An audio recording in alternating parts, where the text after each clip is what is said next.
We all have that friend who has blown up their account trading penny stocks. Yes? Yes. Yes, right? Yep. How many people do you know? Many. Many people. So why do people actually do penny stocks? We're going to learn all about that today. And how much can you really make from penny stocks? I made a lot of money from penny stocks, but I don't advise people to do penny stock too much. Why is that? Okay, we're going to learn all about that in this video. So what are penny stocks? So penny stocks, like the name says, it's it's priced under $1. Okay, keep that in mind. And usually they're traded in something called pink sheet, meaning OTC, meaning over-the-counter market. So let me show you what that is. So over-the-counter market is pretty much the same thing as NASDAQ, NYSE, London, all that stuff. The same thing. The only difference is that to be listed on OTC markets, you don't need to be, there's the legal obligations and the revenue obligations are much lower. That's why everybody says, on pink sheets on OTC markets, you're gonna see shitty companies who have no product getting listed and getting pumped. Okay, that's why people don't like. That's why when people say here pink sheets, they're like,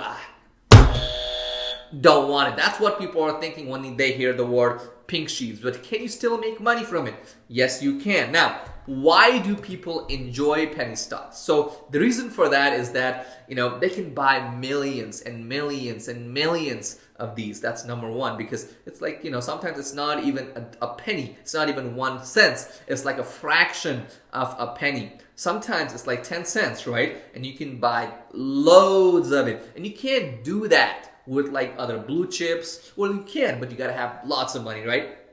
And most people, let's say they got 5K left, in their house, in their pockets, they can actually turn that 5K into 20, 30K using penny stocks. But here's, like I said at the beginning of the video, these penny stock, these pink sheet, these companies are not that great, meaning people are pumping it and they get dumped, meaning it could go back to zero.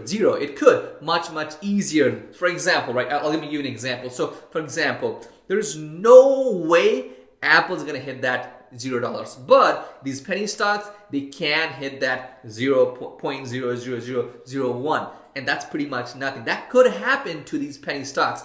People love them because it's much more riskier, but you can make a lot of money. I'm gonna show you a couple of things here. Okay, so if you go to OTC market and if you go here and click on market activity, just go here, right? What I want you to do is just go through it and learn, see what's going on, because a lot of people, when they're trading on NYSE, NASDAQ, and they don't care about OTC market because they think it's shitty companies. Most of them could be, but some of these companies are doing great job and they are getting so much volume. So if there's a lot of volume, that means that there's a lot of liquidity and people are pumping it. And if you buy it at the right time, you can make a lot of money. Okay, let me show you a couple of things right here. So what I want you to do is go to otcmarkets.com and just look at it. Okay, just look at it.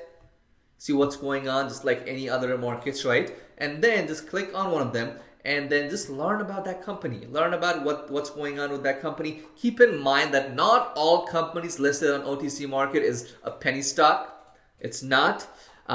It's just that most of them listed here are penny stock, but not all though, okay? So don't get the feeling that if a stock is listed on OTC market, it means that it's a bad company. It might not be a bad company. It could be a good company. But what I'm saying is that these companies don't have the same obligation as a company that's listed on NASDAQ or NYSE or Amex, all these other exchanges. They don't have the same obligation. That's the only main difference, okay? Let's move on. So you can see them here, okay? And you can find a good company that might be coming up with something good, okay? And once you find a ticker, right, then you just Google it, okay? Once you Google it, you'll find it on Reddit, Twitter, and all these other sites where people might be interested. So, and once you find it and see what's going on, you look at, so what I did, I'll tell you what I did. So, I think 2-3 weeks ago, I found a company called RLFTF, okay? Relief Therapeutics. Now, it is a pink sheet, okay? Now, it's trading at 60 cents. Now, when I got in at about almost 18 cents. I bought 50,000 shares. That's not a lot of money. And I sold it when it was 45 cents. I sold it. I got rid of it. I didn't hold on to it. But this stock, like I said, see, at this time, it's like staying around 50 cents, 60 cents. But I got in at the right time because I found it on the OTC market and I just Googled it, right? Once I Googled it, I saw so much information about it that I was like, oh, let me just try it out. And I was able to make a lot of money from it. Now, this could have gone sideways, keep that in mind. But I did make a lot of money because I got in at the right time. So same thing, okay? Keep that in mind. And also OTC, these pink sheets, they might cost you like $7 or $8 per trade. Keep that in mind, okay? And that's pretty much it. Those are penny stocks, and that's it.